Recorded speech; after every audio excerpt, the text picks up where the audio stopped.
Komisi Pemilihan Umum menggelar Kirap Pemilu 2024 selama 7 hari di setiap kota, kabupaten di Indonesia. Kirap ini diawali dengan serah terima bendera dan pengenalan budaya.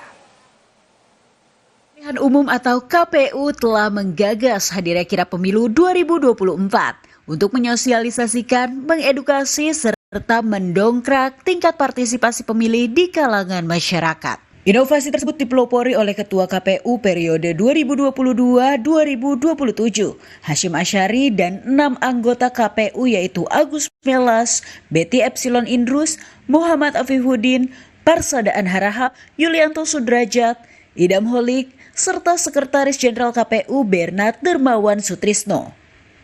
Pada pelaksanaannya, hari pertama kirap pemilu diawali dengan serah terima bendera kirap yang selanjutnya diarak selama 7 hari ke setiap pelosok daerah tersebut sebelum diserahkan ke kota selanjutnya.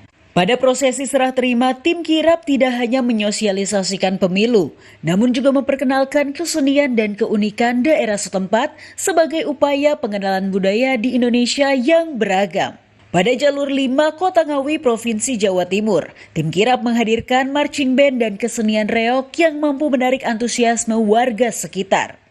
Di Surakarta, Provinsi Jawa Tengah, kirap pemilu diawali dengan pawai budaya melewati Pasar Gede Solo dengan menghadirkan pasukan penari dan iring-iringan pasukan kerajaan. Pada jalur ke-6, peluncuran kirap diawali dari Kota Kupang dengan menghadirkan tari kataga yang menggunakan kostum adat serta dilengkapi senjata seperti pedang dan perisai.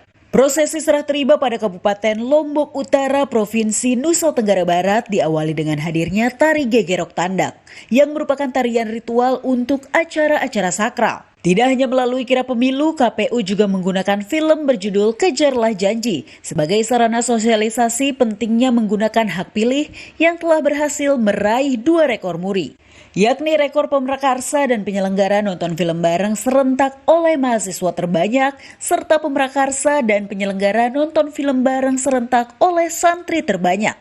Tim Liputan Kompas TV. Maido Pelfrina berterima kasih. Selamat sore. Sampai jumpa.